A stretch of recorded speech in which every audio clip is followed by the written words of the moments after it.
अस्सलाम वालेकुम viewers, welcome to Jack kitchen. उम्मीद करती हूँ कि आप सब खैरियत से होंगे और दुआ है अल्लाह रब्बुल इज़्ज़त से कि वो हम सबको इज़्ज़त सेहत और ईमान की बेहतरीन हालत में रखे। तो इसी प्यारी सी दुआ के साथ आज की वीडियो स्टार्ट कर लेते हैं और आज मैं आपके साथ मैकरोनी की रेसिपी शेयर कर रही हूँ। तो फ़ौरन से इसको बनाना शुरू कर लेते हैं। यहाँ पर मैंने पानी रखा है और उसके अंदर मैंने 1 टेबल स्पून भर के सॉल्ट डाला है और थोड़ा सा ऑयल डाला है। जब इस पानी के अंदर बॉयल आ जाएगा तो फिर मैं मैकरोनीज इसमें डाल दूँगी और ये तकरीबन 450 ग्राम के करीब मैक्रोनीस है। ये मैंने इसके अंदर डाल दिया। आप कोई सी भी अपनी पसंद की ले सकते हैं। यहाँ पर मैंने एल्बो मैक्रोनी यूज़ किए, तो ये मैं डाल दूंगी और जब ये अच्छी तरह से कुक हो जाएगी, सॉफ्ट हो जाएगी, तो फिर मैं स्ट्रेनर में से निकाल के रख लूँगी। यहाँ पर मैंने कढ़ाई ली है और उसके अंदर थोड़ा सा ऑयल डाला है। जब ऑयल गर्म हो जाएगा तो उसके अंदर मैं लहसुन डालूंगी और लहसुन जो है तकरीबन 15 से 16 जवे लहसुन के थे, उसको मैंने कद्दूकश कर लिया था। तो ये लहसुन मैं डालूंगी। आप यहाँ पे लहसुन अदरक का पेस्ट भी यूज़ कर सकते हैं, लेकिन लहसुन की अपनी एक अच्छी जो खुशबू होती है, वो सिर्फ लहसुन को फ्रेश आप कद्दूकस करके डालेंगे तो उसकी बहुत अच्छी सी एक खुशबू आती है। तो ये मैंने यहाँ पे डाल दिया है और उसके साथ ही जो हरी प्याज होती है उसके ग्रीन पार्ट के अलावा जो दूसरा प्याज का हिस्सा होता है वो मैंने कट करके इसके अंदर शामिल किया है और इसे मैं 2 मिनट या 3 मिनट के लिए भूनूंगी। इसे बहुत ज़्यादा फ्राई नहीं करना, कलर चेंज नहीं करना है इसका, बस ये हल्का सा 2 मिनट में इसे फ्राई करूंगी और फिर इसके अंदर मैं चिकन शामिल करूंगी। चिकन यहाँ पर मैंने बोनलेस इस्तेमाल की है, तकरीबन 400 ग्राम है, आधा किलो के करीब है और इसको मैंने छोटे छोटे से क्यूब्स में काट लिया था और इसे मैं इसमें शामिल कर रही हूँ।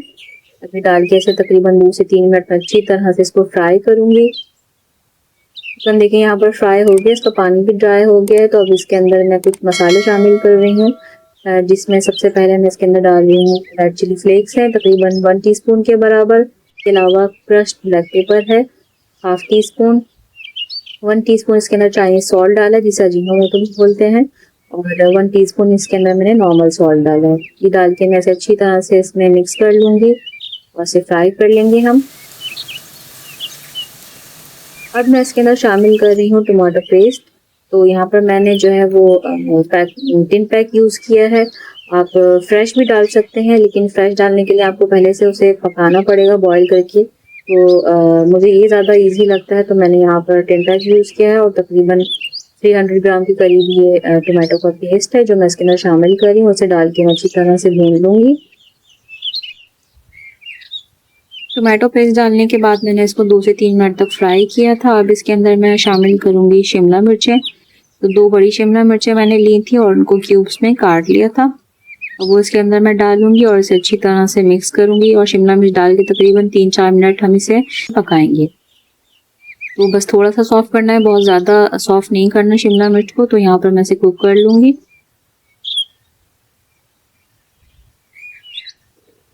शिमला मिर्च डालने के बाद इतनी तरह मैंने इसको कुक किया है कि ये थोड़ा सी सॉफ्ट हो गई है। तो अब इसके अंदर मैं शामिल करूँगी आलू और ये आलू जो है वो पहले से मैंने बॉईल करके रखे हुए। 2 आलू मैंने लिए थे दरमियाने और उसको क्यूब्स में काट लिया था और फिर इसे मैंने बॉईल कर लिया था। तो ये बॉईल किए हुए आलू हैं और इनको मैं इसके अंदर शामिल करूँगी और डाल के अच्छी तरह से ऐसे मैं मिक्स करूँगी। इसे तो कुक करने की ज़रूरत नहीं, इसलिए ये ऑलरेडी आलू जो है वो बॉयल्ड है, सॉफ्ट है, तो इसे बस मैं मिक्स करूँगी इसके अंदर डाल के।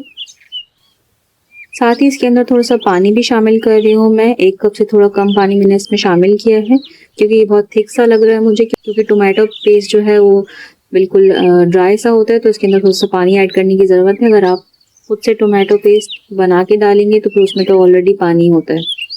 तो यहाँ हल्का सा मैंने पानी इसमें ऐड किया है और अब इसके अंदर मैं हरी प्याज के जो पत्ते होते हैं वो शामिल कर रही हूँ और ये डाल के इसे मिक्स करूँगी और फिर जो हमने बॉईल करके मैक्रोनीस रखी हुई है वो भी हम इसके अंदर डाल देंगे और ये डालने के बाद बहुत अच्छी तरह से सारी चीज़ों के साथ इसको मिक्स करेंगे।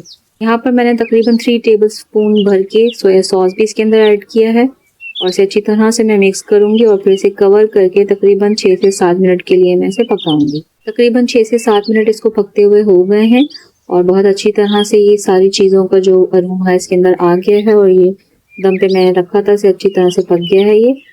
अब मैं फ्लेम जो है ऑफ कर दूंगी और इसे सर्व कर लूँगी।